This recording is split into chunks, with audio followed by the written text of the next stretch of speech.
नमस्कार दोस्तों, कैसे हैं आप। पिछले वाले भाग में मैंने पूरा मधुबनी का जो था डिस्कशन तो कर ही दिया था। अब जो उसका दूसरा पार्ट था उसमें कुछ चीज़ें बच गई थी, इसको हमको बताना था लेकिन हम बता नहीं पाए थे। तो जो बचा हुआ पार्ट था वो अभी हम इस दूसरे वाले पार्ट में आपको समझा देते हैं। देखिए, आपको ये सब के बारे में बता चुके हैं, राजनगर के बारे में, सौराठ के बारे में, बलिराजगढ़ के बारे में, भगवती स्थान के बारे में, महाकवि कालिदास की जो है यहाँ पे ज्ञान प्राप्त हुआ था। अब जो हम बात करने वाले हैं वो बात करने वाले हैं गिरजा मंदिर के बारे में। गिरजा मंदिर मधुबनी जिले में बहुत ज्यादा प्रसिद्ध है। क्यों प्रसिद्ध है गिरजा मंदिर मधुबनी जिले में? इसका जो सबसे बड़ा कारण है गिरजा मंदिर के प्रसिद्ध होने का, वो है कि ऐसा माना जाता है कि जो माँ सीता थी यहीं पे माता पार्वती और जो हमारे महादेव हैं उनकी पूजा अर्चना करती थी। तो एक बहुत बड़ा मधुवन हुआ करता था यहाँ पर। मधुवन हुआ करता था। मधुवन क्या होता है? अरे, जहाँ फूल वगैरह का बाग बगीचा होता है मधुवन, तो यहीं से फूल तोड़ करके और माँ सीता जो है वो माता पार्वती और भगवान शिव की पूजा अर्चना किया करती थी। यहीं से कुछ दूर पे, कहां से? इसी गिरजा मंदिर से कुछ दूर पे एक स्थान है, इसका नाम है विशौल। विशौल, इस विशौल में भगवान राम को शिक्षा दे रहे थे विश्वामित्र धनुष विद्या का। तो एक दिन लक्ष्मण जी बोले, भैया कितना धनुष विद्या का शिक्षा लेंगे, चलो यार थोड़ा घूम फिर के आते हैं भैया। तो बोला, कहाँ जाओगे लक्ष्मण, बताओ कुछ। तो बोला, चलिए यहाँ से थोड़ा दूर पे गिरजा मंदिर है, वहीं जाते हैं और पूजा पाठ करते हैं। तो वहां पे जो है राम बोले, चलो आते हैं घूम के। तो यहाँ आ गए गिरजा मंदिर में। अब जब गिरजा मंदिर में आते हैं, यहाँ पहली बार माँ सीता प्रभु श्री राम को देखती हैं और श्री राम भी माँ सीता को देखते हैं। और पहली ही बार में दोनों एक दूसरे के प्रेम में पड़ जाते हैं। पहली बार में दोनों एक दूसरे के प्रेम में पड़ जाते हैं। सूर्यकांत त्रिपाठी निराला एक बहुत बड़े साहित्यकार हुए, उन्होंने इसका बहुत ही मार्मिक वर्णन किया है। मार्मिक कैसे कह सकते हैं? मार्मिक मतलब बहुत प्यारा वर्णन, मार्मिक तो दुखद वर्णन हो गया, बहुत प्यारा वर्णन किया है। उन्होंने बोला कि नयनों का नयनों से गोपन प्रिय संभाषण, पलकों का नव पलकों पर प्रथमोत्थान पतन। ये बहुत ही प्यारा शब्द है। इसका देखिए मतलब कितना प्यारा है। नयनों का नयनों से, नयनों का नयनों से, गोपन प्रिय संभाषण। माँ सीता ने प्रभु श्री राम को देखा है, श्री राम ने माँ सीता को देखा है, और दोनों एक दूसरे को देखते ही, एक दूसरे से आंखों से आंखें मिलते ही दोनों एक दूसरे से बातें करने लग रहे हैं। लेकिन बात कैसे कर रहे हैं? बातों से बात नहीं हो रही है, स्वर से बात नहीं हो रहा है, आंखों से आंखों में ही बातें हो रही है। तो नयनों का नयनों से गोपन प्रिय संभाषण, पलकों का नव पलकों पर। अब राम इतने मतलब औदात्य वाले व्यक्ति हैं, लेकिन उनकी नजर तब भी सीता से नहीं हट रही है। तो माँ सीता को एकदम एकटक देखे ही जा रहे हैं, नजर ही नहीं हट रही है। तो वैसे स्त्रियां थोड़ा अपने स्वभाव में तो शर्मिली होती ही हैं, तो माँ सीता भी शर्मा के अपने पलकों को नीचे कर लेती हैं। तो पलकों का नव पलकों पर प्रथमोत्थान पतन, पहली बार पलक जो है नए पलकों के साथ अपने प्रथम उत्थान की तरफ, पतन की ओर अग्रसर हो रही है। यही बात कहना चाह रहे हैं सूर्यकांत त्रिपाठी निराला। देखिए, इसके बाद क्या होता है, आपको पता है कि पहला प्रेम हो जाता है। यहीं पे जो है माँ सीता प्रभु श्री राम को अपना पति के रूप में चुन लेती हैं, और प्रभु श्री राम भी एज अ पत्नी के रूप में माँ सीता को स्वीकार कर लेते हैं। लेकिन वो अभी तक व्यवहारिक रूप में नहीं हो सका है। प्रेम के स्तर पे ऐसा होता है कि जब हम लोग किसी से प्रेम करते हैं, बहुत कम लोग होते हैं जिनका प्रेम सफल हो पाता है। इस मामले में माँ सीता और प्रभु श्री राम एक ऐसे व्यक्तित्व जिनका प्रेम सफल हुआ, पहली बार देखे, पहली ही बार में प्रेम हुआ। और अब विवाह का बात है, तो विवाह कैसे होगा भाई? तो विवाह के लिए विश्वामित्र को जो है राजा जनक जो है स्वयंवर का प्रस्ताव देते हैं। थोड़ा सा कहानी जान लीजिए, क्योंकि ये बहुत इंपॉर्टेंट है। राम के बारे में जानने के लिए इससे बेहतर मुझे नहीं लगता कोई जगह है जब हम आपको राम के बारे में समझा पाएंगे। हालांकि उसके लिए मुझे को हिंदी साहित्य पढ़ाना पड़ेगा, और जब हम राम की शक्ति पूजा पढ़ेंगे उसमें बहुत डिटेल से हम राम के बारे में आपको बताएंगे। लेकिन चूंकि यहाँ पे गिरजा मंदिर का जिक्र है, माँ सीता का जिक्र है, प्रभु श्री राम का जिक्र है, तो मुझे लगता है कि अभी घटनाओं को लिंक कर देना मेरे लिए ज्यादा सहज होगा। आपके दिमाग में मैं ज्यादा अच्छे तरीके से चीजों को रख पाऊंगा इसके माध्यम से। तो आइए थोड़ा सा जान लेते हैं। ये एक दूसरे से दोनों को प्रेम हो जाता है, माँ सीता को और प्रभु श्री राम को। अब राजा जनक जो है ये स्वयंवर रखवाते हैं। इनके लिए, माँ सीता के लिए। स्वयंवर में बोलते हैं कि एक धनुष रहता है, शिव जी का धनुष रहता है, बोलता है जो भी इस धनुष को तोड़ेगा वह उसके साथ ही सीता का विवाह होगा। बड़े बड़े राज्य से बहुत सारे लोग आते हैं और उस स्वयंवर में भाग लेते हैं। विश्वामित्र के पास भी निमंत्रण भेजते हैं जनक कि भाई आपके पास भी अगर कोई ऐसा योग्य पराक्रमी व्यक्ति है तो लेके चलो। हालांकि राम का मूड रहता नहीं है, लेकिन जब गुरु जा रहा है तो चेला को जाने में क्या दिक्कत है। तो बोला कि चलो हम भी चलेंगे। तो राम भी चले आते हैं। अब वहां पे जितने भी लोग हैं वो सब जो है इस धनुष को तोड़ना चाहते हैं। ये धनुष को तोड़ना चाहते हैं, उठाना चाहते हैं, पर कोई उठा ही नहीं पा रहा है भाई।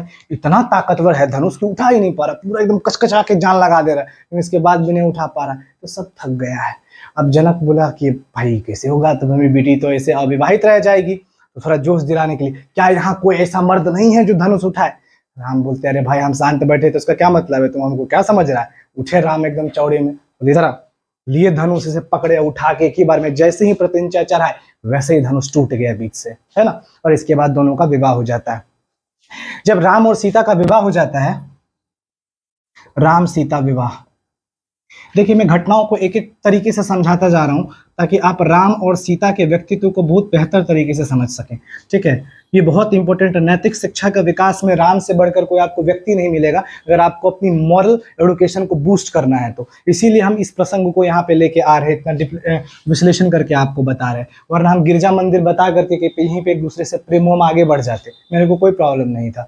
लेकिन आपके मोरल विकास के लिए, नैतिक विकास के लिए जरूरी है कि राम और सीता के प्रसंग को आप बहुत गहराई से समझें, तभी आप चीजों को सही तरीके से समझ पाएंगे।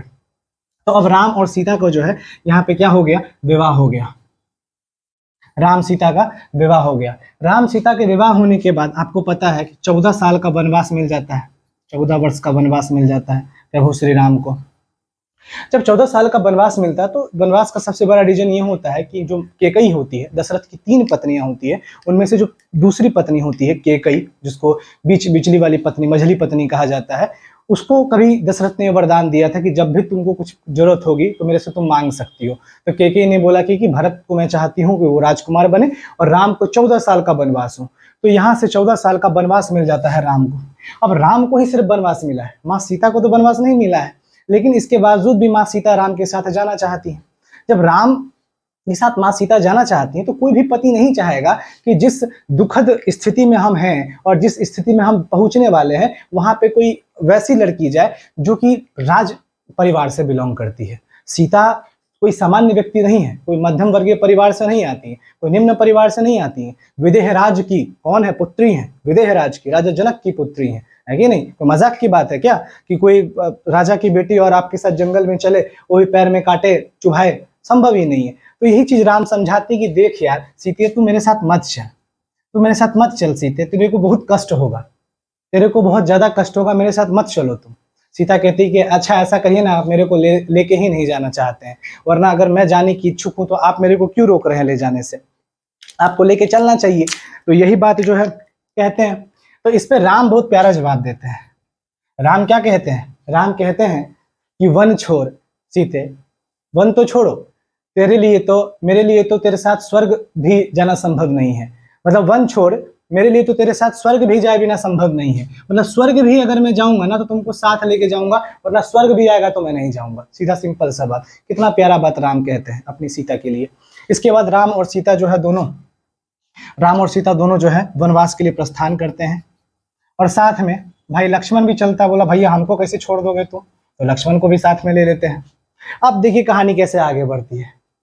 अब सब लोग जा रहे हैं, जो भी रास्ते में असुर आ रहे हैं, राक्षस आ रहे हैं, सबका संहार करते हुए राम आगे बढ़ रहे हैं। एक जगह आता है जहां पे एक लड़की, एक महिला होती है, इसका नाम होता है सूपनखा। सूपनखा जो है राम के रूप को देख करके मोहित हो जाती है। सूपनखा जो है वो राम के रूप को देख करके मोहित हो जाती है, वो राम से विवाह करना चाहती है। तो राम उसको बहुत ही प्यारे ढंग से समझाते हैं, बहुत सकारात्मक तरीके से चीज़ों को समझाते हुए कहते देखो मेरा विवाह हो चुका है, मैं अविवाहित नहीं हूँ, तो तुम अपने लिए कोई योग्य व्यक्ति देख लो, है ना। लेकिन ये सूपनखा इतनी जिद्दी होती है कि ये मानती नहीं है, और जब ये मानती नहीं है, ठीक है, तो ये क्या करती है, सीता का वेश बदल करके और राम के साथ विवाह करना चाहती है, राम के साथ जो है संबंध स्थापित करना चाहती है। तो ये चीज जो है लक्ष्मण इस चीज को पकड़ लेते हैं, और लक्ष्मण क्रोध में आकर के जो है सूपनखा का आंख बोलते हैं, नाक और कान जो है काट देते हैं। अब ये सूपनखा है कौन जिसका नाक और कान काटा गया है? ये लंकापति रावण की बहन है। ये कौन है? रावण की बहन है। अब ये चली जाती है रावण के पास, रावण को कहती है देखो भैया मेरा नाक और मेरा कान काट दिया है लक्ष्मण। रावण बड़ा गुस्से में आ जाता है। रावण क्या करता है, छल से माता सीता को अपहरण कर लेता है। रावण क्या करता है, छल से क्या करता है, माता सीता का अपहरण करता है। अब देखिए कहानी कैसे आगे बढ़ रही है। रावण ने क्या किया, माँ सीता का अपहरण किया। अब जब सीता का अपहरण किया तो पुष्पक विमान होता था, ऊपर में एक बड़ा सा विमान होता था पुष्पक विमान, और उस पर बैठा करके लेके जा रहा है सीता को। जब जाता है तो एक पर्वत है, त्रिकूट पर्वत कहते हैं उसको, वहीं पे त्रिकूट पर्वत, एक पर्वत का नाम है त्रिकूट पर्वत। इसी त्रिकूट पर्वत पर जो है इसका युद्ध होता है एक गिद्ध से, जिसको हम कहते हैं जटायु। क्योंकि जटायु नाम का जो ये गिद्ध होता है ये सभी गिद्धों का राजा होता है, इसीलिए इसको जटायु राज गिद्ध कहते हैं। तो जटायु राज गिद्ध वैसे दशरथ का मित्र भी होता है, राजा दशरथ राम के जो पिता है उसके मित्र भी होते हैं जटायु राज गिद्ध। और जब देखते हैं कि दशरथ की बहू को कोई लेकर के जा रहा है तो जटायु राज गिद्ध को रहा नहीं जाता है और वो रावण से युद्ध करता है। हालांकि रावण उनको युद्ध में पराजित करता है और जटायु राज गिद्ध युद्ध हार जाता है। गिद्ध के हारने के बाद राम जो रावण है वो लेकर के चला जाता है सीता जी को, पुष्पक विमान के द्वारा रावण लंका लेके चला जाता है। इधर राम की स्थिति देखिए क्या हो रही है। अब राम देखिए, जब राम को ये तो पता है ही नहीं कि कौन लेके गया, क्योंकि छल से लेके गया है। जब राम नहीं थे, राम जब उपस्थित नहीं थे कुटिया में, उस समय सीता को लेके गया है रावण, तो राम को कैसे पता होगा? राम एक भगवान थोड़ी है उस टाइम पे, राम भगवान नहीं है। हम लोग का सबसे बड़ा प्रॉब्लम है कि हमने राम को भगवान के रूप में बाद में मान लिया, अरे यार ये तो भगवान है तो ये सब कुछ कर सकता है। राम ने जो इस धरती पे आए वो इंसान के रूप में आए, उन्होंने वो सब दुख झेला, वो सारे कष्ट झेले जो एक मनुष्य झेलता है अपने लाइफ में, और बताया कि कैसे इन दुखों से तुम पार पा सकते हो। जब भगवान को दुख झेलना पड़ा है तो तुम इंसान क्या हो बे, तुमको भी दुख झेलना ही पड़ेगा। लेकिन हम लोग क्या किए, मूर्ति बना के बैठा दिए, बोला अरे भाई ये तो राम है, ये कर सकते हैं, हमारे बस की कहा है कि नहीं। तब राम की स्थिति कैसी है? राम एक मनुष्य के रूप में है और अब राम पूरा विक्षिप्त हो गए हैं, पागल हो गए हैं, विक्षिप्त की स्थिति में हो गए हैं। इनका जो मानसिक स्तर है वो पूरी तरीके से टूट गया है। ये हर जगह सीता को ढूंढ रहे हैं, सीता मिल नहीं रही है। अब इसके लिए इतना ज्यादा पागल है कि वो पशु पक्षी से पूछ रहे हैं कि हे खग मृग है मधुकर श्रेणी, तुम देखी सीता मृग नैनी, मेरी हिरनी जैसे आंखों वाली सीता को तुमने देखा है क्या? और बहुत ज्यादा विक्षिप्त होते होते होते उसी समय इनको हनुमान मिलते हैं, फिर सुग्रीव भी मिल जाते हैं। और सुग्रीव कि जो बड़े भाई हैं बाली, उसका वध राम ही करते हैं, क्योंकि उसने सुग्रीव की पत्नी का अपहरण कर लिया था, उसके राज्य का अपहरण कर लिया था, जो कि अपने आप में बहुत अनैतिक था। इसलिए राम जो है बाली का वध करके सुग्रीव को उसका राज देते हैं और इसके आधार पे बोलते हैं तुम्हारी सेना मुझे चाहिए, राम कहते हैं। तो राम जो है सुग्रीव का साथ लेकर के वापस से सीता को ढूंढने का कार्यक्रम चालू करते हैं। ढूंढते ढूंढते अब राम पहुंचते हैं इसी त्रिकूट पर्वत पर। राम पहुंचते हैं त्रिकूट पर्वत पर। जब त्रिकूट पर्वत पर पहुंचते हैं तो वहां जटायु राज गिद्ध घायल अवस्था में पड़ते हैं और वहीं से उनको पता चलता है कि कौन लेके गया है इनकी पत्नी को। पता चला लंकापति रावण लेके गया है। रावण को कम से कम, राम को इस बात का तसल्ली तो हुआ ना कि कम से कम अब पता चल गया है कि सीता है कहां पर, सीता लंका में है। ये बात कम से कम राम को पता तो चल ही गया है कि नहीं। जब राम को ये बात पता चलता है तो जटायु राज गिद्ध कहते हैं इसके बाद कि एक बात बताओ, मैं तुम्हारे पिता का मित्र हूं, तुम्हारे पिता के साथ मैंने काफी समय व्यतीत किया है, अब वो भी इस दुनिया में नहीं है और मैं भी इस स्थिति में हूं कि अब मैं भी मरने वाला हूं, ठीक है। तो ऊपर जाऊंगा तो तुम्हारे पिता को क्या कहूंगा, तुम्हारे पिता को क्या कहूंगा कि तुम्हारी बहू का अपहरण करके एक राक्षस लेके गया और मैं उसे रोक भी नहीं पाया, क्या बोलूंगा तुम्हारे पिता को? राम मुझे इसका जवाब देते हुए जाओ। तो राम बहुत प्यारा बात कहते हैं। क्या कहते हैं राम? देखिए, कहते हैं कि जटायु राज जब आप ऊपर जाइएगा तो मेरे पिता को कुछ भी कहने की आवश्यकता नहीं है, मेरे पिता को कुछ भी कहने की आवश्यकता नहीं है। बस उनसे इतना कहिएगा कि राम ने कहा है। किसने कहा है? राम ने कहा है। और देखिए कितना प्यारा वर्णन किया है उसका तुलसीदास जी ने अपने रामचरितमानस में। तो इसका वर्णन ऐसे करते हैं तुलसीदास जो है रामचरितमानस में कि राम ने कहा है, उनको कहिएगा कि राम ने कहा है कि जौ मैं राम, अगर मैं राम हूं, कुल सहित खानदान सहित कहे दशानन आए। अगर मैं राम हूं तो दशानन अपने कुल के साथ, अपने खानदान के साथ खुद आके ये बात कहेगा कि उसके साथ कितना बुरा हुआ है, आपको कुछ भी कहने की जरूरत नहीं है। तो जो मैं राम, कुल सहित खानदान सहित कहे दशानन आए, यही बात कहिएगा मेरे पिता को ऊपर जा करके। और इसके बाद जटायु राज गिद्ध जो है उनको मोक्ष की प्राप्ति हो जाती है, वो मर जाते हैं, ठीक है, उनको मोक्ष मिलता है। इसीलिए एक बहुत बड़े शायर हुए, नासिर मोहम्मद उनका नाम था, मुसलमान थे, पर राम के ऊपर इतनी प्यारी उन्होंने कविता लिखी है, मतलब एक छंद लिखा है, कविता नहीं कह सकते, छंद लिखा है कि मतलब दिल जीत लेती है। कभी कभी मैं उनको जब पढ़ता हूँ, सुनता हूँ तो बहुत मेरे को प्यारा लगता है उनका ये लाइन, बहुत प्यारा है, जिसमें वो गिद्ध की मोक्ष की भी बात करते हैं कि कंजवदनम दिव्य नयनम मेघवदनम सुंदरम दैत्य दमनम पाप शमनम सिंधु तरनम ईश्वरम गीध मोक्षम, गिद्ध को भी मोक्ष देते हैं। गीध मोक्षम शीलवंतम देवरत्नम शंकरम कौशलेशम शांतिवेशम नासिरे सहसियावरम। क्या मतलब है इसका? कंज मतलब जिनके कानों में कुंडल शोभा पा रहे हैं, कंज वदनम दिव्य नयनम, जिनके नयन, जिनकी आंख बहुत दिव्य है, दिव्य नयनम, कंज वदनम दिव्य नयनम मेघ वदनम सुंदरम, जो मेघों के समान सुंदर है, मेघों के समान सुंदर है। और दैत्य दमनम पाप शमनम, जो दैत्य का दमन करने वाले हैं, पापों का शमन करने वाले हैं। सिंधु तरनम ईश्वरम, जिसने सिंधु नदी को भी पार कर लिया है, जिसने सिंधु नदी को भी पार कर लिया है। सिंधु घाटी सभ्यता पढ़ेंगे जब हम, तो आपको सिंधु नदी का उसमें बहुत अच्छा तरीके से चर्चा करेंगे। तो जिसने सिंधु नदी को भी तरा है, पार किया है, वो ईश्वर को, है ना।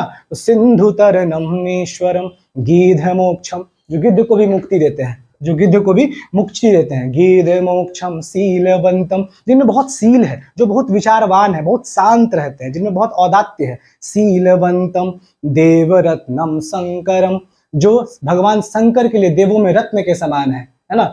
कौशलेशम, जो कौशल्या के पुत्र हैं। शांतिवेशम, जो हमेशा शांत रहते हैं। कौशलेशम शांतिवेशम नासिरे सहसियावरम, वो नासिरे मोहम्मद, उस सियावर रामचंद्र को प्रणाम करता है। तो जो आज हिंदू मुस्लिम करते हैं उनको इससे सीख लेना चाहिए, ठीक है। कि ये जो लिखने वाले छंद थे उनका नाम था नासिरे मोहम्मद, ठीक है, जिन्होंने राम पे इतने खतरनाक छंद लिखे थे। चलिए ठीक है, आगे बढ़ते हैं अब थोड़ा। अब क्या हुआ कि गिद्ध को मोक्ष देकर के आगे बढ़ते हैं। अब जब आगे बढ़ते हैं तो अब पता तो चल गया है ना कि लंका में जो है माँ सीता है। तो अब जो है लंका और श्रीलंका और जो भारत है उसके बीच में एक नदी पड़ती है, देखिएगा मैप में अभी भी है, ठीक है। अब देखिए, यहाँ है श्रीलंका और यहाँ है भारत, मान लीजिए। अब यहाँ राम की सेना है और यहाँ रावण की सेना है, ठीक है। अब बीच में समुद्र है, बीच में क्या है? समुद्र है। अब जो राम है वो उनको इस पार जाना है रावण को हराने के लिए, लेकिन जाए कैसे? बीच में तो समुद्र है। तो बहुत 3 दिन 4 दिन तक कि समुद्र देवता को मनाते हैं कि भाई कैसे भी करके हमको रास्ता दो ताकि हम जा सके, लेकिन समुद्र देवता भट्ठाड़े, बहुत ढीठा आदमी, कह रहे हम जाने नहीं देंगे, कुछ बोल ही नहीं रहे, कोई रिप्लाई ही नहीं दे रहे। तो लक्ष्मण थोड़ा जो है ना आग लगाने में मास्टर आदमी है, राम को हमेशा आग लगा देता था राम के अंदर। कहता था भैया तुम्हारा बात ही नहीं सुन रहा यार, निकालो तीर।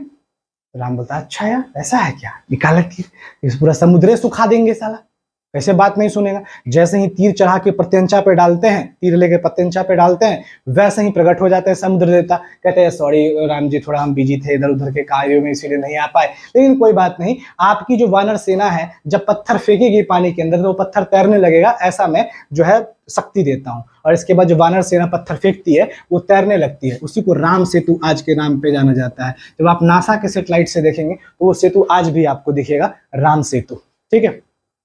राम सेतु मिला। अब देखिए क्या हुआ, अब युद्ध चालू हो गया किसके बीच में? राम और रावण के बीच में। अब जाहिर सी बात है कि रावण तुरंत तो लड़ने नहीं आएगा ना, मेन विलन तो रावण है, तो रावण तुरंत थोड़ी आएगा लड़ने के लिए, पहले उसके चेले चपाटे आएंगे। तो पहले आया कुंभकर्ण, रावण का तरफ से पहले कौन आया? कुंभकर्ण। कुंभकर्ण की एक खास विशेषता थी, कुंभकर्ण 6 महीने सोता था, 6 महीने जागता था। अब बहुत खाता था ये, बहुत विशालकाय शरीर को लेकर के ये चलने वाला व्यक्ति था, बहुत विशालकाय था ये, है ना। तो ये आया युद्ध करने के लिए पहले कुंभकर्ण, ठीक है। अब कुंभकर्ण जब आया, मार मार के जो है राम की सेना का भूत बना दिया, लेकिन अंततः जो है कुंभकर्ण भी मारा गया, कुंभकर्ण भी अंततः क्या हो गया? मारा गया। अब जो दूसरा व्यक्ति आया वो आया मेघनाद। मेघनाद, मेघनाद जो है रावण का पुत्र माना जाता है मेघनाद को। और ये जब आया ना तो ये बड़ा खतरनाक था, क्योंकि इसको सीधा शिव जी से वरदान प्राप्त था, बहुत ताकतवर व्यक्ति था ये अपने आप में। मेरे को लगता है कि रावण के जितना सामर्थ्य अगर किसी व्यक्ति में था तो वो मेघनाद के अंदर था। मेघनाद ने क्या किया? एक अस्त्र का प्रयोग किया लक्ष्मण को मारने के लिए, इसको हम कहते हैं ब्रह्मास्त्र।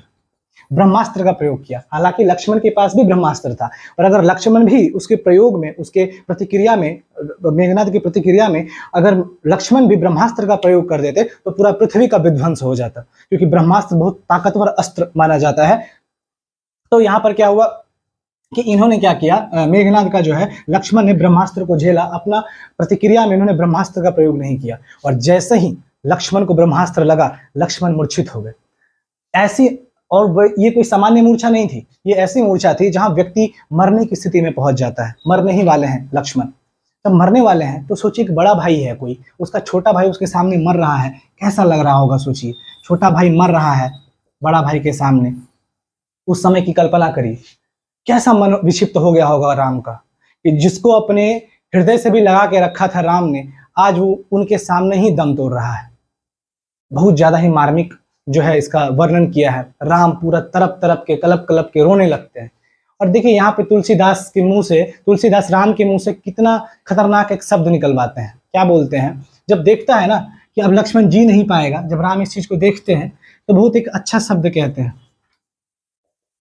अच्छा नहीं कह सकते इसको, अगर आज के टाइम में कोई नारीवादी होगा तो तुलसीदास पे केस ठोक देता, अगर इस टाइम में तुलसीदास होते तो ऐसा बात बोलता है नारी के बारे में, नारी हानि विशेष क्षति नहीं, ऐसा बोलता है, तो तुलसीदास पे केस ठोक देता अभी के टाइम में अगर तुलसीदास होते तो। पर उस टाइम में उतना नारी का नहीं चलता था, तो इसीलिए केस उसने नहीं ठुकाया तुलसीदास पे। लेकिन इन्होंने जो बात बोला वो वास्तविकता में थोड़ा सा विवादास्पद बात है, ठीक है।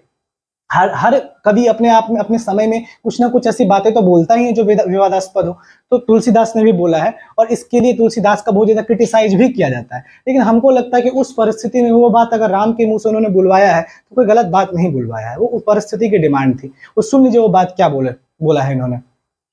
जब लक्ष्मण को तीर लग जाता है और लक्ष्मण मूर्छित अवस्था में पहुंचते हैं, तो राम के मुंह से जो बुलवाते हैं तुलसीदास, कहते हैं कि जे हूं अवध कौन मुँह लाई, नारी हेतु प्रिय भाई गवाई, बरऊ अपजस सहतेउ जगमाई, नारी हानि विशेष क्षति नाई। क्या मतलब है इसका, जे हूं अवध कौन मुँह लाई, अवध जाकर के, अयोध्या जाकर के लोगों को क्या मुंह दिखाऊंगा कि नारी हेतु प्रिय भाई गवाई, एक नारी के लिए अपने प्रिय भाई को खो दिया।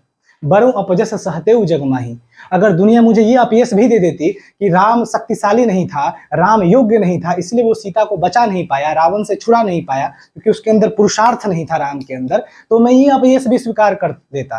पर आज मुझे लगता है कि मेरे भाई की हानि के सामने नारी की हानि कोई विशेष क्षति नहीं है, ठीक है। मेरे भाई की हानि के सामने नारी की हानि कोई विशेष क्षति नहीं है, आज मुझे लगता है। तो बरऊ अपजस सहतेउ जगमाही, नारी हानि विशेष क्षति नहीं। बहरहाल इसीलिए इस चीजों को जो है थोड़ा सा कॉन्ट्राडिक्टरी माना जाता है, और तुलसी पे कभी कभी प्रश्न भी खड़ा किया जाता है कि तुलसी को कम से कम नारी से तुलना नहीं करना चाहिए था भाई का ना। ये तो अपने आप में कॉन्ट्राडिक्टरी है कि नारी की हानि को आप थोड़ा ज्यादा ही दिखा रहे हैं कि कुछ नहीं है नारी की हानि, जबकि नारी तो अपने आप में एक महत्व रखती है, वो भी जब जगत जननी माँ सीता हो, है ना। तो राम के मुंह से ये बात निकलवाना अपने आप में थोड़ा कॉन्ट्राडिक्टरी माना जाता है, थोड़ा गलत माना जाता है। लेकिन उस टाइम में तो फेमिनिज्म नहीं था, नारीवाद नहीं था, वरना केस कर देती महिला लोग तुलसीदास पे, है कि नहीं। बहरहाल इसके बाद फिर लक्ष्मण ठीक हो जाते हैं। लक्ष्मण कैसे ठीक होते हैं बताते हैं। एक वैद्य होते हैं जिनका नाम सुसेन है, वो कहते हैं कि चले जाओ, संजीवनी बूटी मिलेगा एक पहाड़ पे, वो संजीवनी बूटी लेके आओ, बूटी खिलाएंगे तो ब्रह्मास्त्र का असर धीरे धीरे खत्म हो जाएगा।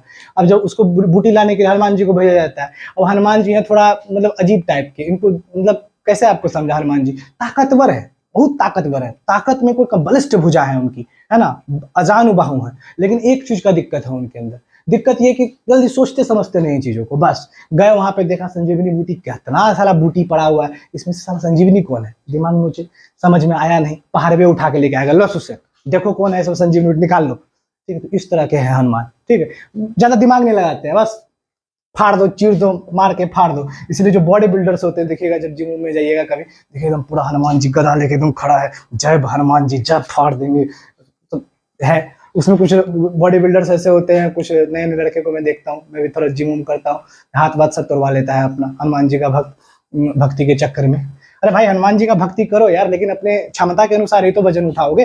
अपनी क्षमता से ज्यादा अगर उठाने का प्रयास करोगे तो हनुमान जी थोड़ी बचाने आएंगे, है कि नहीं। तो वहां पे क्या हुआ कि हनुमान जी आते हैं और संजीवनी बूटी लेके आते हैं, और अंततः जो है लक्ष्मण जो है ठीक हो जाते हैं। अंत में मेघनाद भी मारा जाता है।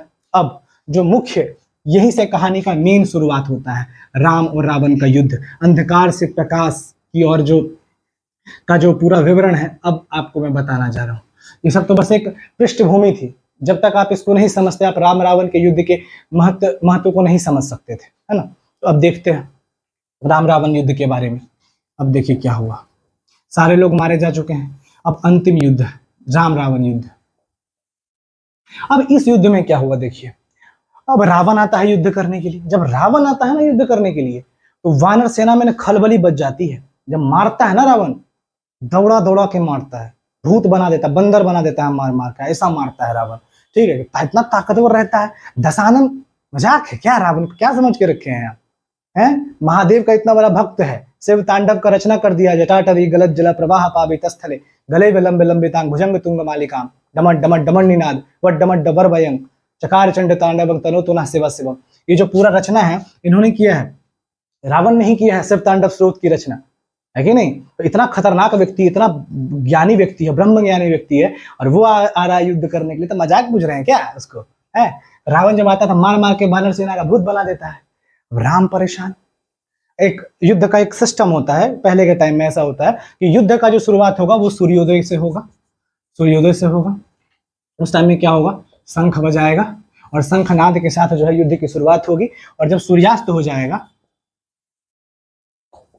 जब सूर्यास्त हो जाएगा तो इसके बाद युद्ध जो है समाप्त हो जाएगा। तो पूरा दिन युद्ध चला, जिसमें रावण जो है भूत बनाया है राम की सेना का अच्छे से, लेकिन इसके बाद जो है सूर्यास्त हुआ, और सूर्यास्त होने के बाद रावण अपना घर को चला गया, लंका चला गया। अब देखिए क्या हुआ। राम अब अस्तबल में अपना जो कुटिया उसमें बैठ के सोच रहे हैं। अब क्या सोच रहे हैं? सोचिए, ये सोच रहे हैं यही चीज, क्या? नयनों का नयनों से गोपन प्रिय संभाषण, यही चीज सोच रहे हैं कि यार जब पहली बार सीता से मिले थे, कितना प्यारा समय था, कितना प्यारा क्षण था। अक्सर जब हम दुख के समय में होते हैं तो अपनी अच्छी यादों को याद करते हैं, यही चीज राम भी तो कर रहे हैं। राम अपने उन अच्छी यादों को याद कर रहे हैं जो उसने सीता के साथ बिताया था, सीता के साथ उन्होंने जो पल को जिया था उसको याद कर रहे थे कि नयनों का नयनों से गोपन प्रिय संभाषण, कैसे एक दूसरे से ना बात करते हुए भी हम लोग आंखों से आंखों में ही बात करते थे। पलकों का नव पलकों पर प्रथमोत्थान पतन, कैसे सीता ने शर्मा के अपनी पलके जो है वो झुका ली थी। तो ये चीज जो है वो कर रहे थे, सोच रहे थे। जिस समय वो सोच रहे थे ये बात, उसी समय टपक गए जामवंत। जामवंत टपक गए। जामवंत कहते हैं, कहा सोच रहे हैं राम, कहा इतना उदास होकर के कौन से दुनिया में है? तो राम थोड़ा सा उदास हो गए जब निकले, अपनी ध्यान मुद्रा से हटे। तो कहते हैं जामवंत को, एक बात बताएं, जामवंत कौन थे? सेनापति थे राम की सेना के, राम की सेना के सेनापति जामवंत थे। ठीक है, तो बोले एक बात बताए जामवंत, लगता नहीं है सीता को बचा पाएंगे, अपनी जानकी को बचा पाएंगे, अपनी प्रिया को बचा पाएंगे, लगता नहीं है। जामवंत को गुस्सा आ जाता है, भाई आपके लिए हम लोग सारा युद्ध यहाँ पे करने के लिए आए हैं और आप इतना नेगेटिव बात बोल रहे हैं युद्ध के बीच में कि लगता नहीं है प्रिया को बचा पाएंगे, जानकी को बचा पाएंगे। तो राम की शक्ति पूजा में जामवंत के मुंह से बहुत प्यारा बात कहला है निराला ने। कहते हैं, निराला कहलवाते हैं कि कितना श्रम हुआ व्यर्थ जब आया मिलन समय, कितना श्रम हुआ व्यर्थ जब आया मिलन समय, तुम खींच रहे हो हाथ जानकी से निर्दय। मतलब जब मिलने का समय आया तो तुम जानकी से हाथ खींच रहे हो, अब युद्ध का अंतिम पड़ाव है, अब तुम ये कह रहे हो कि हम बचा नहीं पाएंगे अपनी जानकी को, अपनी सीता को। क्या बात कर रहे हो राम, कहाँ है तुम्हारा दिमाग? तो राम इस पे कहते हैं कि बात नहीं समझ रहे हो तुम बात नहीं समझ रहे हो। जब आज रावण लड़ रहा था ना, तो रावण नहीं लड़ रहा था, रावण के साथ माँ दुर्गा लड़ रही थी, महाशक्ति लड़ रही थी। और ये बहुत आश्चर्य की बात है कि मेरी पत्नी का अपहरण हुआ है, मेरे साथ गलत हुआ है, मेरे साथ छल हुआ है, रावण अधर्मी है और माँ दुर्गा धर्म के साथ ना हो करके अधर्म के साथ है। ये बहुत विचित्र बात है कि मेरे साथ माँ दुर्गा को होना चाहिए पर वो नहीं है। तो जामवंत कहते हैं इस पे, एक बात बताओ राम, जो रावण है उसने कैसे माँ दुर्गा को सिद्ध किया होगा, कैसे उसको पाया होगा? तो राम कहते हैं एक ही चीज से पा सकता है किसी को भी व्यक्ति माँ दुर्गा को, वो है आराधना। आराधना की शक्ति से ही पा सकता है। तो हालांकि एक लाइन है राम की शक्ति पूजा में जो जनक के लिए प्रयोग किया गया है कि योगी भी हैं शरण जिनके अनासक्त गेही, है ना। तो लेकिन यहाँ पे मेरे को लगता है वो लाइन जो है ना वो राम के लिए ज्यादा प्रयुक्त होना चाहिए। तो यहाँ पे जामवंत को कहना चाहिए था, ठीक है, हम थोड़ा सा अपने हिसाब से इसको कस्टमाइज कर रहे हैं कि जामवंत को कहना चाहिए था कि एक बात बताओ, जब उसने आराधना से पाया है तो तुम भी उसको आराधना से पाओ। और तुम तो वैसे व्यक्ति हो जो खुद अपने आप में योगी राज हो, योगी भी हैं शरण जिनके अनासक्त गेही, तुम अनासक्त गेही हो, तुम्हारे शरण में तो बड़े बड़े योगी भी आते हैं तुमसे शिक्षा लेने के लिए, योगाचार की शिक्षा लेने के लिए, योग विज्ञान की बात करने के लिए। तो योग के माध्यम से, आराधना के माध्यम से जब उसने, रावण जैसे अधर्मी ने जब पाया है माँ दुर्गा को, तो तुम भी तो पा सकते हो। तो बड़ा प्यारा बात यहाँ पे निराला कहते हैं राम की शक्ति पूजा उनकी एक बहुत बड़ी लंबी कविता रचना है। उस रचना में जामवंत के मुंह से कहलवाते हैं राम को, कौन? निराला, क्या कहलाते हैं कि उसने आराधना से पाया है तो तुम भी आराधन का दृढ़ आराधन से दो उत्तर, आराधना का उत्तर आराधना से दो, तो आराधन का दृढ़ आराधन से दो उत्तर। तुम विजय प्राणों से प्राणों संयत पर, रावण यदि अशुद्ध होकर भी कर सकता त्रस्त, तो तुम निश्चय ही सिद्ध हो करोगे उसे ध्वस्त। शक्ति की करो मौलिक कल्पना, करो पूजन, छोड़ दो समर जब तक ना सिद्धि हो रघुनंदन। क्या मतलब है इसका? कह रहा कि तुम भी आराधना का उत्तर ना आराधना से दो, तुम भी आराधना का उत्तर किससे दो? आराधना से। तो आराधन का दृढ़ आराधन से दो उत्तर, तुम विजय प्राणों से प्राणों संयत पर, रावण यदि अशुद्ध होकर भी कर सकता त्रस्त। अगर रावण अशुद्ध होकर के, बुरा होकर के, विधर्मी होकर के भी तुमको परेशान कर सकता है, त्रस्त कर सकता है, तो तुम निश्चय ही सिद्ध हो करोगे उसे ध्वस्त, तो तुम सिद्ध करके उसे बिल्कुल ध्वस्त कर सकते हो। शक्ति की करो मौलिक कल्पना, करो पूजन, शक्ति की मौलिक कल्पना करो, उसकी पूजा करो, उसकी कल्पना करो। छोड़ दो समर, युद्ध छोड़ दो, मत करो अभी, छोड़ दो समर जब तक सिद्धि ना हो रघुनंदन, जब तक सिद्धि ना हो, जब तक सिद्धि नहीं हो जाती है रघुनंदन, तब तक समर मत करो, युद्ध मत करो। यही बात जो है कहते हैं।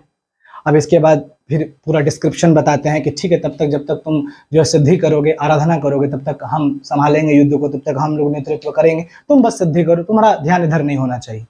अब आया सिद्धि का समय, अब आया सिद्धि का समय। राम बोला ठीक है, हम सिद्धि करते हैं, आप लोग युद्ध करिए, कोई दिक्कत नहीं है। तब तक रावण जो मार मार के भूत बना ही रहा था राम की सेना का। अब देखिए क्या होता है, अब सिद्धि की हो गई। अब सिद्धि कैसे होता है देखिए, 9 दिन तक ये सिद्धि चलने वाली थी।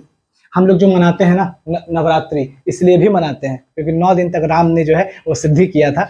एक तो माँ दुर्गा के लिए है ही, और इस प्रसंग से भी इसको जोड़ा जाता है कहीं कहीं कुछ कुछ शास्त्रों में, पुराणों में। तो 9 दिन तक ये सिद्धि होने वाली थी। इन 9 दिनों में 108 कमल के फूल जो है वो राम जो है चढ़ाने वाले थे। 108 कमल के फूल, 108 कमल के फूल जो है वो राम चढ़ाने वाले थे। किसको? माँ दुर्गा को प्रसन्न करने के लिए। उसकी सिद्धि में ये चीज अनिवार्य था। जब तक ये 108 कमल के फूल नहीं चढ़ा दिए जाते, तब तक ना राम पूजा छोड़ सकते थे, ना पूजा से उठ सकते थे, ना किसी से बात कर सकते थे। ये पूजा की विधि के अंतर्गत आते थे, है ना। अब क्या हुआ, पहला दिन पूजा किया उन्होंने, दूसरा दिन, फिर तीसरा दिन, फिर चौथा दिन, फिर 5वां, फिर 7वां, फिर 8वां, और अब 9वां दिन आ गया है। 9 दिन तक पूजा कर रहे थे। अब जब आज के दिन ही पूजा सिद्ध होने वाली थी, तो माँ दुर्गा महाशक्ति सोचती हैं कि देख लेते हैं कि राम मेरा कितना बड़ा भक्त है। हालांकि रावण तो मेरा ऐसा नहीं कि पूजा नहीं करता है, पर हम कैसे चुनेंगे कि राम ज्यादा बड़ा सिद्ध योगी है कि रावण बड़ा सिद्ध योगी है। तो ये चीज महाशक्ति सोचती है कि चलो हम थोड़ा राम का परीक्षा लेते हैं। तो क्या करती हैं कि एक फूल जो है गायब कर देती है। 107 फूल चढ़ा दिए थे राम, एक फूल जो है गायब कर देती है माँ दुर्गा अपनी माया से। अब जब राम फूल उठा रहे हैं, अब फूल है ही नहीं वहां। अब जब फूल है ही नहीं तो भाई अब सिद्धि कैसे होगा? तो राम बिल्कुल टूट जाते हैं, बिखर जाते हैं पूरा। और ये लाइन जो है मुझे लगता है राम की शक्ति पूजा का सबसे बड़ा बीज वाक्य है, जहां से निगेटिव से पॉजिटिव की तरफ आप चीजों को देखेंगे आते हुए। कैसे? जब यहाँ पे फूल गायब हो जाता है, एक फूल, अब राम तो पूरा विकल हो जाता है। भाई 9 दिन का पूजा है, विफल हो जाएगा, सीता को जो है वो नहीं कर पाएंगे, बचा नहीं पाएंगे। अगर माँ दुर्गा हमारे साथ में नहीं आई तो राम तो विक्षिप्त होंगे ही ना, राम तो विकल होंगे ही ना। तो राम बहुत विकल हो जाते हैं। और जब राम विकल होते हैं तो राम की शक्ति पूजा में निराला राम के मुंह से कहलवाते हैं कि धिक जीवन जो पाता ही आया विरोध। धिक मतलब धिक्कार रहे हैं खुद को राम इस स्थिति में आने के बाद कि लगता नहीं है पूजा सफल हो पाएगा। तो धिक जीवन जो पाता ही आया विरोध, धिक जीवन जो पाता ही आया विरोध। हम लिखवाने पे कम ध्यान देते हैं, मैं बोलने पे ज्यादा ध्यान देता हूं ताकि आपका कॉन्सेप्ट क्लियर रहे। तो धिक जीवन जो पाता ही आया विरोध। जब बचपन में छोटा था तो घर परिवार से दूर हो गया, विश्वामित्र के साथ जो है शिक्षा ग्रहण करने के लिए चला गया, तो जिंदगी भर तो घर से दूर ही रहा। इसके बाद सोचा कि राजकुमार बनूंगा, तो वनवास मिल गया, है ना, 14 साल के लिए। फिर से चलो वो भी काट लूंगा पत्नी के साथ, अपने परिवार के साथ। लेकिन पत्नी भी चली गई, पत्नी को भी हर लिया गया। उसके लिए युद्ध कर रहा हूँ अपने पत्नी को बचाने के लिए, अब वो भी असफल हो रही है। तो जिंदगी भर तो मैंने विरोध ही पाया है। तो यही बात यहाँ पे उनके मुख से निकलता है, राम के मुख से, कि धिक जीवन जो पाता ही आया विरोध। धिक जीवन जिसके लिए सदा ही किया शोध। किसके लिए शोध कर रहे थे? इतना मेहनत किसके लिए कर रहे थे? सीता के लिए कर रहे थे। तो धिक जीवन जिसके लिए सदा ही किया शोध, हाय। अब बहुत ज्यादा विकल होकर के कह रहे हैं कि हाय, उद्धार प्रिया का हो ना सका। लगता नहीं अब सीता को बचा पाएंगे, रावण से जीत पाएंगे। तो हाय, उद्धार प्रिया का हो ना सका। और अगला ही लाइन देखिए, कितने राम पॉजिटिव है। इसको कहते हैं गिर के वापस से खड़ा होना। हम सब अपनी जिंदगी में गिरते हैं तो खड़ा होना नहीं चाहते। छोटा छोटा दुख होता है तुरंत रोने लगते हैं, भटकने लगते हैं। जब हमको पढ़ाएंगे ना, नागार्जुन का शून्यवाद पढ़ाएंगे, शंकराचार्य को पढ़ाएंगे, क्या बोलते हैं, बुद्ध को पढ़ाएंगे, तब आपको पता चलेगा कितना ऑप्टिमिस्टिक सोच लेकर के ये लोग चलते थे। हम अभी पढ़ाएंगे कुछ दिनों में, यह हो सकता है कहीं अगर उसका प्रसंग आ गया तो हम पूरा उसको समझाएंगे आपको। नागार्जुन का माध्यमिक शून्यवाद वगैरह, नागार्जुन तो यहाँ पे भी हैं और इनके कारण से हमको उनका शून्यवाद का दर्शन भी याद आ गया। हम पढ़ाएंगे, ये नागार्जुन जैसे साहित्यकार है और हम जिस नागार्जुन की बात कर रहे हैं वो नागार्जुन जो है वो बौद्ध संप्रदाय से बिलोंग करते हैं, माध्यमिक स्कूल ऑफ महायान बुद्धिज्म के अंतर्गत आते हैं नागार्जुन। हम बताएंगे क्या है महायान बुद्धिज्म, माध्यमिक स्कूल्स क्या है, माध्यमिक संप्रदाय क्या है, और उसके अंतर नागार्जुन ने एक सिद्धांत दिया माध्यमिक शून्यवाद का सिद्धांत, हम डिस्कशन करेंगे उस पर। लेकिन यहाँ पे बात करते हैं कि यहाँ पे क्या होता है कि हम लोग टूट जाते हैं छोटी छोटी चीजों के अंदर। जब बुरी घटनाएं होती हैं हम लोग टूट के बिखर जाते हैं कि हाय अब क्या होगा, हाय अब क्या होगा। राम की स्थिति में पहुंच जाते हैं कि धिक जीवन जो पाता ही आया विरोध, धिक जीवन जिसके लिए सदा ही किया शोध, हाय उद्धार प्रिया का हो न सका। पर राम एक ऐसे हैं जो उठ के खड़े होने वाले व्यक्ति हैं। आगे का लाइन सुनिए, दिल जीत लेगा आपका। क्या कहते हैं राम, सुनिए। धिक जीवन जो पाता ही आया विरोध, धिक जीवन जिसके लिए सदा ही किया शोध, हाय उद्धार प्रिया का हो न सका। और अगली पंक्ति सुनिए कि एक और मन रहा राम का जो ना थका। बोला इससे कैसे हार मान लेंगे भाई, एक और मन है मेरे पास, थकेगा नहीं, रुकेगा नहीं, ऐसे कैसे हार मान लेंगे। अब सोचिए कि कैसे माँ दुर्गा को प्रसन्न करें। तो फिर इनके अंदर एक क्रिएटिविटी आती है, रचनात्मकता आती है, चीजों को सोचने का नजरिया आता है। कहते हैं कि जब बचपन में छोटा था तो मेरी माँ कौशल्या मुझे कहती थी कि मेरा बच्चा राजीव नयन है। राजीव नयन का मतलब होता है जिसके आंख जो है कमल के समान है। राजीव नयन को कमल बोला जाता है पर्यायवाची शब्द में। और राम ये सोचते हैं कि मेरे पास तो अभी 2 कमल के फूल और हैं। मेरी माँ कहती थी मेरे को राजीव नयन, कमलों की आंख वाला व्यक्ति, तो मेरे पास तो 2 फूल और हैं मेरे आंख के रूप में, तो क्यों नहीं माँ दुर्गा को जो है इस कहीं एक कमल का फूल अर्पण कर दें। सत्य की जीत होनी चाहिए, सत्य जीतना चाहिए, आंखों का क्या है। और अब जो है राम क्या करते हैं, अपने पलक से तीर निकालते हैं तरकस से और उसके तुनीर को अपने आंख के पास लेकर के आते हैं और निकालने को उद्यत हो जाते हैं। अब सोचिए आंख कौन निकाल रहा है, राम निकाल रहे हैं, मर्यादा पुरुषोत्तम राम। और राम कोई सामान्य व्यक्तित्व नहीं है, भगवान विष्णु के अवतार है। जब वो आंख निकालेंगे तो क्या होगा सोच लीजिए। पृथ्वी टलमल, पृथ्वी कांपने लगती है, सुनामी आने लगता है, भूकंप आने लगता है, पृथ्वी विक्षोभ से फटने लगती है। भगवान आंख निकालने जा रहे हैं, है कि नहीं। मजाक की बात थोड़ी है। इंसान के रूप में आ गए तो क्या मतलब वो भगवान नहीं है। एक लेवल पे, एक स्तर पे तो वो है, तो भगवान विष्णु के ही अवतार ना। अब वो आंख निकालने जा रहे हैं तो मजाक की बात है ये। अब वो आंख निकालने के लिए पूरा उद्यत हो जाते हैं और जैसे वो आंख निकालने वाले होते हैं वैसे ही महाशक्ति आके हाथ पकड़ लेती है और कहती है कि होगी जय हे पुरुषोत्तम नवीन, कि हम महाशक्ति हुई राम के बदन में लीन। और कहती है अरे बिल्कुल जीत होगी तुम्हारी, टेंशन मत लो पुरुषोत्तम, हम हैं तुम्हारे साथ। और ये कह के महाशक्ति जो है वो राम के बदन में लीन हो जाती हैं, राम के बदन में समावेशित हो जाती हैं। और इसके बाद रावण को युद्ध में जो है राम क्या करते हैं, हरा देते हैं। रावण को युद्ध में क्या करते हैं, राम हरा देते हैं। तो क्या मैं आपको समझा पाया पूरा राम रावण का प्रसंग, पूरा सीता का प्रसंग, पूरा वैवाहिक प्रसंग मैं आपको समझा पाया। अगर कहीं कुछ कमी रह गई तो जब हम राम की शक्ति पूजा पढ़ेंगे उसमें और विशद वर्णन करेंगे, चीज़ों को और विस्तार से पढ़ेंगे। मेरे पास बहुत सारी चीज़ें हैं आपको बताने के लिए, समझाने के लिए, पर समय इसकी इजाज़त नहीं देता है। जितनी बातें बता देता हूँ उसमें ही समय कम पड़ जाता है। तो प्रयास रहेगा कि हम आपको बहुत यूनिक चीज़ बताएं जो शायद आपको कहीं सीखने को, जानने को ना मिले। मेरा विकास केवल ज्ञान के माध्यम से आपका ज्ञानार्जन करना नहीं है, आपका मोरल डेवलपमेंट करना है, नैतिक विकास करना है। मेरा मूल उद्देश्य वही है आपको लेकर के, ठीक है। पढ़ाई करने वाले तो यूट्यूब पे हजारों चैनल मिल जाएंगे, यहाँ पढ़ाई कर सकते हैं। यहाँ पढ़ाई के साथ आपका नैतिक विकास हो, ये मेरे लिए ज़्यादा मेरे उद्देश्य का मेरा हिस्सा है। भवानीपुर के बारे में बात करते हैं। भवानीपुर को विद्यापति के कारण जाना जाता है, विद्यापति के कारण। ऐसा माना जाता है यहीं पे विद्यापति का जन्म हुआ। कौन है विद्यापति? मैंने बताया कि मैथिल के सबसे बड़े कवि हैं ये। इन्होंने केवल मैथिली साहित्य को ही नहीं रचा है, इन्होंने बहुत सारे साहित्य में चीज़ों को लिखा है। जैसे इन्होंने बांग्ला साहित्य लिखा है, उड़िया साहित्य भी इन्होंने लिखा है, कुछ जगह पे संस्कृत साहित्य भी लिखा है, अवहट साहित्य का भी प्रयोग इन्होंने किया है। अवहट एक शैली है, उसका प्रयोग भी ये किए हैं विद्यापति ने। और इनकी जो रचनाएं हैं, विद्यापति की रचनाएं, ये राधा और कृष्ण के गीतों से भरी पड़ी है। विद्यापति विद्यापति की जो रचना है राधा कृष्ण के गीतों से भरी पड़ी है। राधा कृष्ण के बारे में जब ये गीत लिखते हैं, एरे रूप अगाधे राधे ऐसे करके बहुत सारा गीत इन्होंने लिखा है। जब इन्होंने ये लिखते हैं तो इतना भाव से भर कर लिखते हैं कि कोई भी जो राधा कृष्ण से प्रेम करने वाला व्यक्ति होगा वो उस रस में पूरी तरीके से डूब जाएगा। इस तरीके से ये लिखते हैं विद्यापति राधा कृष्ण। और राधा कृष्ण के यौन संबंधों का भी जिक्र कर देते हैं अपनी रचनाओं में। इनका सबसे बड़ा खतरनाक यही चीज है। उस टाइम पे उतना मतलब ये सुप्रीम कोर्ट वगैरह नहीं था, वरना इन पे तो केसवा ठोक देता है कि नहीं, कि भाई तुम भगवान को कैसे गंदा कर रहा है। पर जो यौन संबंध है वो कोई गलत चीज थोड़ी ना होता है, इसको प्रकृति ने ही बनाया है ना, है ना। तो एक जब आप पढ़ेंगे अद्वैत वेदांत तो उसमें बताया गया, शंकराचार्य का वेदांत है, उसमें कहा गया है कि कनक और कामनी ये दो चीज ऐसे हैं जिससे व्यक्ति कभी मुक्त नहीं हो सकता है। कनक मतलब सोना और कामनी मतलब स्त्री, ये दो चीजें ऐसे से व्यक्ति मुक्त नहीं हो सकता है। और उस पूरी यात्रा को समझाने के लिए जो शंकराचार्य ने जिस वेदांत को रचा है, उस ब्रह्म तक पहुंचने तक, उस माया को तोड़ने के लिए जो पूरा सिद्धांत रचा है शंकराचार्य ने, उसी को अद्वैत वेदांत कहा जाता है। सिंपल भाषा में अद्वैतवाद कहा जाता है। ठीक है, हम पढ़ाएंगे उसके बारे में भी। जब मंडन मिश्र का जिक्र करेंगे ना, पूरा शंकराचार्य का दर्शन आपको पढ़ाएंगे, बहुत खतरनाक दर्शन है। उसको पढ़ने के बाद आपका जितना मन का जिज्ञासा है, ईश्वर है कि नहीं है, माया क्या है, जगत क्या है, सब कुछ मोक्ष मिथ्या लगेगा। जगत मिथ्या, एको ब्रह्म द्वितीयो नास्ति, सिर्फ ब्रह्म ही ब्रह्म है और कुछ नहीं है, सब कुछ खत्म है।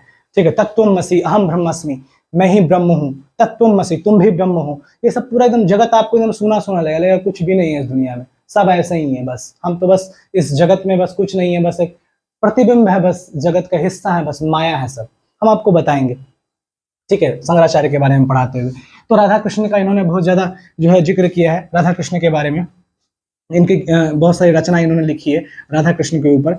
इतना ही नहीं, इन्होंने शिव चरित से भरे हुए गीत भी लिखे हैं। शिव चरित, शिव जी के बहुत बड़े भक्त माने जाते थे विद्यापति को। हालांकि कई लोग कहते हैं कि जो है कृष्ण का बहुत बड़ा भक्त था, लेकिन हमको ऐसा लगता है कि सबसे बड़े भक्त थे तो शिव जी के भक्त थे।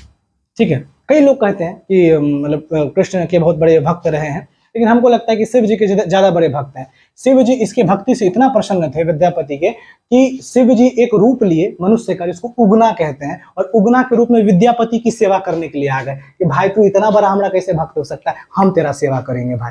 तो शिव जी सेवा करने के लिए आ गए विद्यापति का। तो विद्यापति का स्थान मिथिला क्षेत्र में बहुत बहुत बड़ा स्थान है। साहित्य के क्षेत्र में भी इनको मैथिल कवि कोकिल कहा जाता है मधुबनी में, और पूरे भारतीय साहित्य के अंदर में विद्यापति को। तो विद्यापति ने बहुत सारी रचनाएं लिखी हैं, हम आप उसको रचना के बारे में आपको बाद में जिक्र कर देंगे कभी। ठीक है, तो एक ये चीज हो गया। अब जो हम बात करने वाले हैं, नागार्जुन के बारे में बात करने वाले हैं। ये नागार्जुन वो नागार्जुन नहीं है जिन्होंने माध्यमिक शून्यवाद दिया। हम आपको पढ़ा दे क्या माध्यमिक शून्यवाद भी? चलिए अभी नहीं, पहले हम नागार्जुन को समझ लेते हैं, फिर अगर मेरे को टाइम मिलता है इसमें वीडियो में तो हम बात कर लेंगे। ठीक है, हम ये जो हवाई मार्ग है और सड़क मार्ग है ये तो आप देख ही लीजिएगा, है ना। हम मेन अभी व्यक्तित्व पे बात कर रहे हैं, तो हम चाहते नहीं कि लिंक टूटे, वरना लिंक टूटेगा तो प्रॉब्लम होगा। भवानीपुर को विद्यापति से आप जोड़ दीजिए, कालिदास को आपने तो जोड़ ही दिया है भगवती स्थान से। अब बच गए हैं नागार्जुन। अब नागार्जुन के बारे में हम पढ़ने वाले हैं। ठीक है, कलम कौन सा यूज करें आप बताइए? नागार्जुन, देखिए नागार्जुन का जन्म 1911 के आसपास में माना जाता है। ठीक है, 1911 के आसपास में नागार्जुन का जन्म जो है माना जाता है। नागार्जुन को बहुत बड़ा साहित्यकार भी माना गया है। नागार्जुन को बहुत बड़ा साहित्यकार माना गया है। हमारे बिहार में 3 ऐसे साहित्यकार हुए जिनको पूरी भारत जानती है। पहला हुआ दिनकर, रामधारी सिंह दिनकर, दूसरा फणीश्वर नाथ रेणु, और तीसरा हुए नागार्जुन। नागार्जुन का स्थान जो है हिंदी साहित्य में बहुत ज्यादा बड़ा स्थान है। प्रगतिशील विचारधारा, काव्य धारा के सबसे बड़े अगर अग्रणी साहित्यकारों में इनको किसी को माना जाएगा तो वो नागार्जुन को माना जाएगा। नागार्जुन ने बहुत सारी रचनाएं लिखी हैं। इनमें सबसे बड़ी रचना इनकी जो प्रसिद्ध उपन्यास है उसका नाम है बाबा बटेश्वर नाथ। अगर आप पढ़ना चाहते हैं तो आप मंगवा के पढ़ भी सकते हैं, बाबा बटेश्वर नाथ। इसके अलावा इन्होंने बहुत सारी कविताओं की रचना की है। लगभग ऐसा माना जाता है कि 300 कविता इन्होंने लिखी है, लगभग 300 कविताएं। इन्होंने इंदिरा गांधी का ऐसा मजा लिया था उस समय, इंदिरा गांधी जब आपातकाल का समय लगा हुआ था, इंदिरा गांधी के सामने कोई खास ही नहीं करता था, इतना खतरनाक आपातकाल का सिस्टम। उस टाइम में अगर कोई मजा ले रहा था इंदिरा गांधी का तो वो नागार्जुन ही ले रहे थे। कह रहे थे, आओ रानी हम ढोएंगे पाल की, यही हुई है राय जवाहरलाल की। तो इस तरह से पूरा व्यंग्य के माध्यम से, व्यंग्य शैली के माध्यम से जो इंदिरा गांधी का पूरा मजा लेते थे नागार्जुन। लेकिन मुख्य रूप से नागार्जुन को जो माना जाता है वो माना जाता है कालिदास के ऊपर लिखने के लिए। इन्होंने कालिदास के ऊपर बहुत सारी कविताएं लिखी। क्यों लिखी? इसका सबसे बड़ा रीजन है कि नागार्जुन कहाँ पैदा हुए थे? मधुबनी में पैदा हुए थे। और कालिदास कहाँ पैदा हुए थे? कालिदास कहाँ पैदा हुए थे? मधुबनी में पैदा हुए थे। और मधुबनी में इनका समय तो माना जाता है कि चंद्रगुप्त द्वितीय के समय में जो है, चंद्रगुप्त द्वितीय के समय में कालिदास का जन्म हुआ था मधुबनी के समय में। इनके जन्म को लेकर बहुत सारा विवाद भी हमने आपको बताया है पिछले वाली वीडियो में भी कि कालिदास का जन्म मूल रूप से कहाँ हुआ, ये बात किसी को नहीं पता है। पर मधुबनी और बिहार के कुछ इतिहासकार और भारत के भी कुछ इतिहासकार मानते हैं कि जो कालिदास का जन्म हुआ है वो मधुबनी में ही हुआ है। ठीक है, तो इस बात पे बहुत सारा मत अलग अलग है, लेकिन हम अगर मानना चाहेंगे तो कालिदास को मानेंगे मधुबनी जिले के अंदर ही। और मधुबनी जिले में चूंकि कालिदास का जन्म हुआ है और नागार्जुन भी उसी परंपरा से आते हैं, उसी मधुबनी जिले से आते हैं, तो एक प्रकार से कालिदास भी साहित्यकार, नागार्जुन भी साहित्यकार। तो नागार्जुन के पूर्वज कौन हो गए? कालिदास हो गए। नागार्जुन के पूर्वज कौन हो गए? कालिदास हो गए। और जब आपके ही शहर में कोई बहुत महान कवि पैदा हुआ हो जिसने पूरा साहित्य को ही बदल के रख दिया, जैसे कालिदास जैसे महान कवि, तो उसके ऊपर कविता लिखना तो बनता ही है। तो नागार्जुन ने भी लिखा है। तो नागार्जुन ने जो दो कविताएं लिखी है, ठीक है, जो बहुत महत्वपूर्ण कविता मेरे को लगती है और जिससे प्रश्न भी आता ही आता है। पहला है कालिदास सच सच बतलाना। मेरा गला थोड़ा खराब है और हम इसको पढ़ के भी आपको बताते हैं। लगभग 7-8 दिन से बहुत ज्यादा सर्दी है हमको, आंख और नाक से बहुत पानी भी आता है, मेरा तबीयत थोड़ा ठीक है, वरना हम आपको पढ़ के सुनाते। लेकिन चिंता मत करिए, हम वीडियो बनाने का कार्यक्रम जारी रखेंगे और कभी अगर ऐसा मौका आया जब हम साहित्य पढ़ाएंगे या कभी वापस से नागार्जुन आएंगे तो हम जरूर आपको कविता सुनाएंगे कालिदास सच सच बतलाना का। अभी मूल भाव ये है, इनकी दो कविताएं हैं, एक कालिदास सच सच बतलाना और दूसरा बादल को घिरते देखा है। बादल को घिरते देखा है, कालिदास सच सच बतलाना। कालिदास सच सच बतलाने में क्या है? देखिए, इसमें इन्होंने दो छंदों को उठाया है, दो संस्मरणों को उठाया है। पहला संस्मरण क्या है आपको बता रहे हैं। पहला है कालिदास सच सच बतलाना। इसमें जो है इन्होंने कालिदास सच सच बतलाना में इन्होंने पहला जो बात किया है कुमार संभवम की रचना का जिक्र किया है इन्होंने, और दूसरा में मेघदूतम का जिक्र किया है इन्होंने दूसरा छंद में। कुमार संभवम में क्या है? कुमार संभवम में एक जिक्र है जहां पर जब सती आत्मदाह कर लेती है। सती को आपको थोड़ा समय अगर बैकग्राउंड बता दूं तो कभी नहीं चाहते थे सती के जो पिता दक्ष जो है उसका विवाह जो है, सती का विवाह शिव से हो, लेकिन शिव और सती का मिलन होना ही था, प्रेम विवाह था, दोनों मिल गए।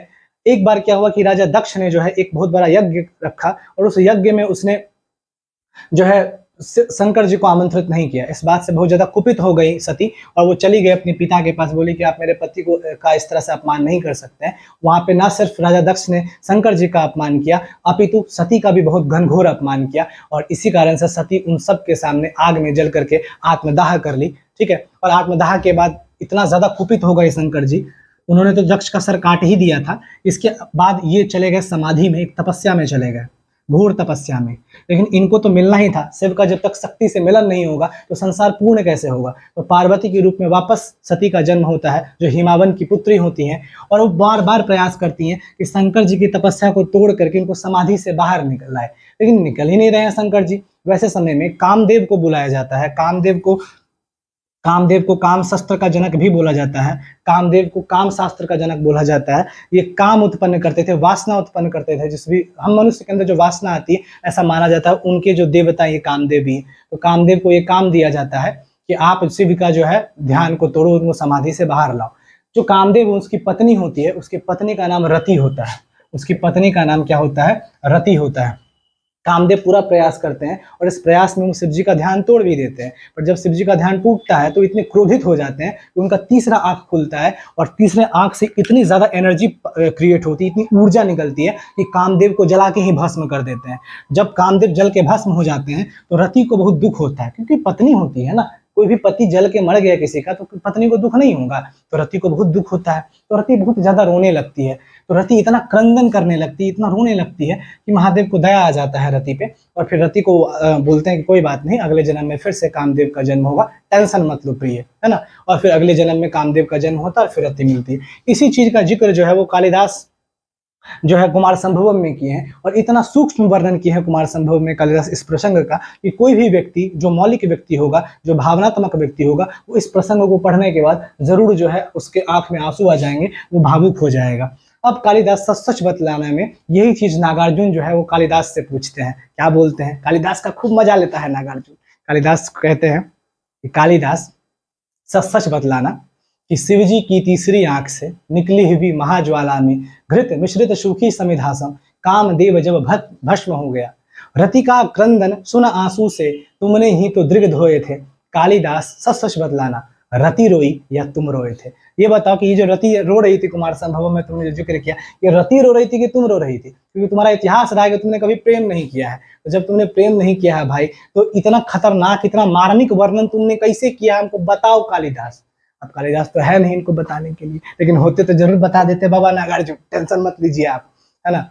तो नहीं बताए। वैसे तो एक और लाइन जो है वो मेघदूतम का है। मेघदूतम का कहानी आपको हम बता चुके हैं पिछले वीडियो में, अगर आप नहीं देखे हैं तो जाके देख लीजिएगा। उसी से प्रेरित होकर के नागार्जुन पूछते हैं कि एक बात बताओ कि तुमने मेघदूतम में जो यक्ष और यक्षिणी का प्रेम का इतना विरहपूर्ण वर्णन किया, इतना मार्मिक वर्णन किया है, कैसे कर दिया? तुमने कभी प्रेम किया ही नहीं है कालिदास, तो तुम बताओ कि तुम कैसे लिख सकते हो इतना खतरनाक तरीके से चीजों को? तो कालिदास बताने के लिए तो है नहीं, लेकिन नागार्जुन क्या कविता में पूछते हैं, बोलते हैं कालिदास सच सच बतलाना कि वर्षा ऋतु की स्निग्ध भूमिका, ये कालिदास नागार्जुन की रचना है, ये बादल कालिदास सच सच बतलाना, इस कविता का ये हिस्सा है कि वर्षा ऋतु की स्निग्ध भूमिका प्रथम दिवस आषाढ़ मास का। संस्कृत का जो बीज वाक्य मेघदूतम का शुरू ही हुआ है आषाढ़स्य प्रथम दिवसे मेघमासस्त सानो, आषाढ़स्य प्रथम दिवसे मेघमासस्त सानो, इसी से शुरू हुआ है। पहला लाइन बीज वाक्य जो है मेघदूतम का यही है। तो यहीं पे जो है थोड़ा सा नागार्जुन पूछते हैं कि वर्षा ऋतु की स्निग्ध भूमिका प्रथम दिवस आषाढ़ मास का, देख गगन में श्याम घन घटा विधुर यक्ष का मन जब उष्टा, खरे खरे तब हाथ जोड़ कर चित्रकूट के उस सुभग शिखर पर उस बेचारे ने भेजा था जिसके द्वारा ही संदेशा उन पुष्करावर्त मेघों का साथी बनकर उड़ने वाले। कालिदास सच सच बतलाना, पर पीरा से पूर पूर हो, थक थक कर और चूर चूर हो, अमल धवल गिरि के शिखरों पर प्रियवर तुम कब तक सोए थे। कालिदास सच सच बतलाना, रोया यक्ष कि तुम रोए थे। तो बोल रहे थे, नागार्जुन पूछते हैं कि बताओ कालिदास कि रोया यक्ष, यक्ष रो रहा था कि तुम यक्ष के रूप में रो रहे थे? बताओ। कवि की सबसे बड़ी कल्पना की खास बात यही होती है कि कवि कल्पना करता है, लेकिन जो कालिदास की कल्पना शक्ति है, इसकी जो अभिव्यंजना शक्ति है, इतनी खतरनाक है कि जटिल से जटिल चीजों को भी इतना तोड़ के समझा देते थे, इतना मार्मिक वर्णन कर देते थे कि सामने वाला प्रभावित हुए बिना रह नहीं सकता था। ऐसा ही एक बिहारी नाम के कवि हुए थे, राजस्थान के थे, बिहारी नाम था, बिहार के थे नहीं। उन्होंने जब लिखा था, कहत नटत रिझत खिचत मिलत खिलत लजियात भरे भवन में करत है नैनो ही सो बात। 7 गांव का जमींदारी उस वहां का राजा दे दिया था इस कविता के ऊपर, बिहारी का। हम कभी आराम से इसको डिस्कशन करेंगे। तो ये सब खतरनाक रचना, इतना जटिल सब चीजों को इतना तोड़ के बताने वाले व्यक्ति थे, बिहारी थे, कालिदास थे। कि कोई भी व्यक्ति जो है, जो काव्य से संबंधित रखता है, साहित्य पढ़ने में रुचि रखता है, वो इससे प्रभावित हो जाएगा, है ना। तो यही बात नागार्जुन कहते हैं। लेकिन नागार्जुन इस चीज से पूछते तो हैं, लेकिन देखते हैं कि कुछ समय बाद नागार्जुन का जो मन है वो मोहभंग की स्थिति में पहुंच जाता है। नागार्जुन जो है कालिदास से कहते हैं कि ठीक है कालिदास, तुम तो बताओगे नहीं, तो एक काम करते हैं, हम तुम्हारा को क्रिटिसिज्म करते हैं, आलोचना करते हैं। तो उसके लिए उन्होंने एक कविता और लिख दी, इसको लिखते हैं, बादल को घिरते देखा है।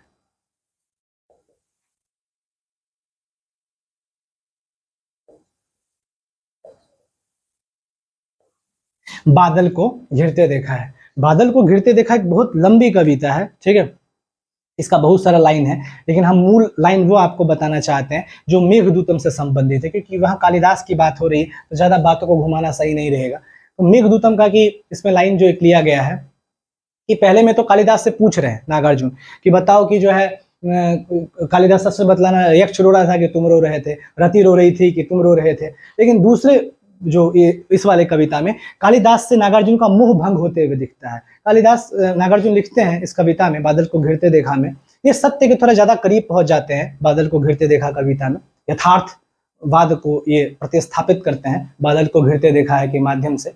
जब तक वो कालिदास सच सच बतलाना में थे, आदर्शवाद को लेकर चल रहे थे, आइडियलिज्म को लेकर चल रहे थे, लेकिन जब वो घुसते हैं, बादल को घिरते देखा है हमें, तो वो थोड़ा यथार्थवाद के ज़्यादा करीब आ जाते हैं, सच पे ज़्यादा बल देते हैं, रियलिस्टिक चीज़ों पे ज़्यादा बल देते हैं, आइडियलिस्टिक चीज़ों को भूल जाते हैं, आइडियलिस्टिक फिलॉसफी से दूर होते हुए दिखते हैं नागार्जुन। तो कहते हैं कि कहाँ गया धनपति कुबेर वह, कहाँ गई उसकी वह अलका। कहाँ गया धनपति कुबेर वह, जो मेघदूतम को मैंने कहानी आपको बताया है उसको आप देख लीजिएगा, ये प्रसंग का आपको मतलब समझ में आ जाएगा कि कहाँ गया धनपति कुबेर वह, कहाँ गई उसकी वह अलका। नहीं ठिकाना कालिदास के व्योम प्रवाही गंगा जल का। ढूंढा बहुत पर किंतु लगा क्या, मेघदूत का पता कहीं पर। कौन बताए वह छाया में बरस पड़ा होगा ना कहीं पर। कौन जाने कि कहाँ पे वो मेघदूत पहुंच पाया होगा कि नहीं यक्षिणी पे, क्या पता इधर ही बरस गया होगा, है ना।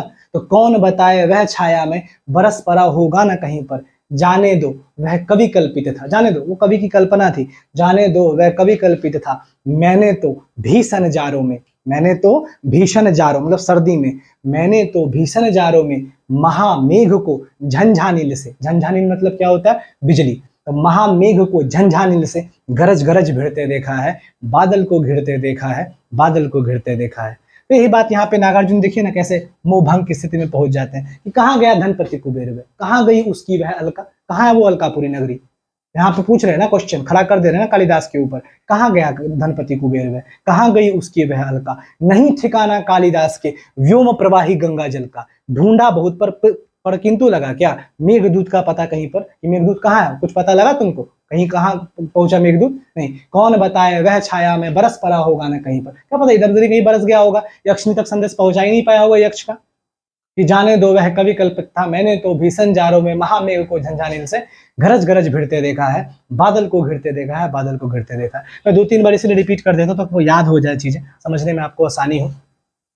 तो ये चीज मैंने आपको बता दिया, यही नागार्जुन जो है लिखा है इन्होंने ये चीज को, और कालिदास के ऊपर इन्होंने बहुत ज्यादा लिखा है। और मेघदूतम जो है उसको कालिदास की सबसे अनन्य रचना मानते हैं नागार्जुन। कहते हैं कि मेघदूतम जैसा शायद ही कोई ऐसा रचना होगा जो कालिदास को मुझे प्रभावित कर पाया हो। उन सब में, इनकी सारी रचनाओं में अगर मुझे किसी रचना ने प्रभावित किया है तो वो मेघदूतम है। अगर आप मेघदूतम पढ़ना चाहते हैं तो बिल्कुल पढ़िए जा करके। अब देखिए, जब इस नागार्जुन का हम बात कर रहे हैं तो एक और नागार्जुन का हम बात कर लेते हैं। वो नागार्जुन हुए बुद्धिस्ट फिलॉसफी से उनका संबंध है, बात कर लें क्या। एनर्जी तो डाउन लग रहा है मेरा, लेकिन क्या कर सकते हैं, बात करना है तो बताइए क्या कर सकते हैं। आप लोग कमेंट में बताइएगा क्या, कमेंट लेकिन बताइए कैसे, हम तो वीडियो बना रहे हैं। नागार्जुन का शून्यवाद, माध्यमिक शून्यवाद का दर्शन। चलिए एक काम करते हैं, हम अगली वीडियो में नागार्जुन का माध्यमिक शून्यवाद का दर्शन पढ़ लेंगे, और उसके साथ साथ आपको अगर जो दूसरा जिला है उसका भी डिस्कशन कर देंगे। तो नागार्जुन का जो माध्यमिक शून्यवाद है उसको हम अगले वीडियो में जो है बता देंगे। तब तक के लिए गुड बाय, ध्यान रखिए अपना, जय हो।